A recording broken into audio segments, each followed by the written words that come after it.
Patrick Nelson joining us now in studio, and you know, this is the time of year where things can be crazy on so many fronts, and you're always giving us a heads up about where criminals are looking to take advantage of people, especially like I think of my 89-year-old mom. Yeah. It's great that she's so independent, but when people try to take advantage of her, wow, that really gets me fired up. It's frustrating, and like so many of these scams and fraud that we talk about, it all starts with a random phone call, and when it comes to health insurance, people are making big decisions, and they're stuck with these decisions for the whole year, for a long time. And so what we learned from the experience of a woman in Pueblo West is you got to be careful who's on the other line when you're talking to them.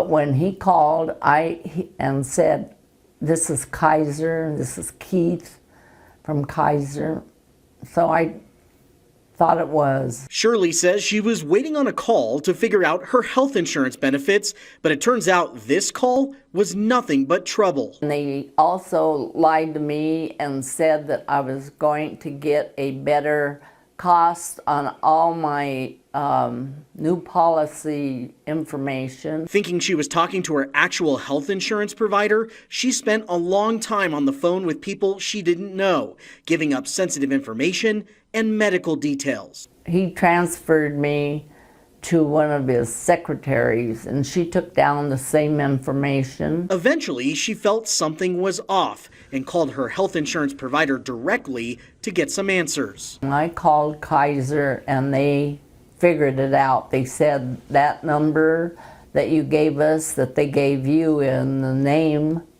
is a fraud. In November and December, they really do a full court press here. CSU Global's Dr. Fraud, J. Michael Skiba, says these calls are happening a lot right now, and fraudsters have plans for that sensitive information they're after. And they're going to try to make you make a quick decision and engage with them on releasing some information. So what are they looking for? Well, they're looking for tidbits of personal information on you. They're looking for names, addresses, they're looking for doctor information, prescription information, medical treatment info, because what they can do with this is they can actually use it for other identity theft purposes, such as filing for benefits in your name. Shirley shared her experience with her daughter, Natalie, who is helping her keep an eye on accounts and the potential for identity theft.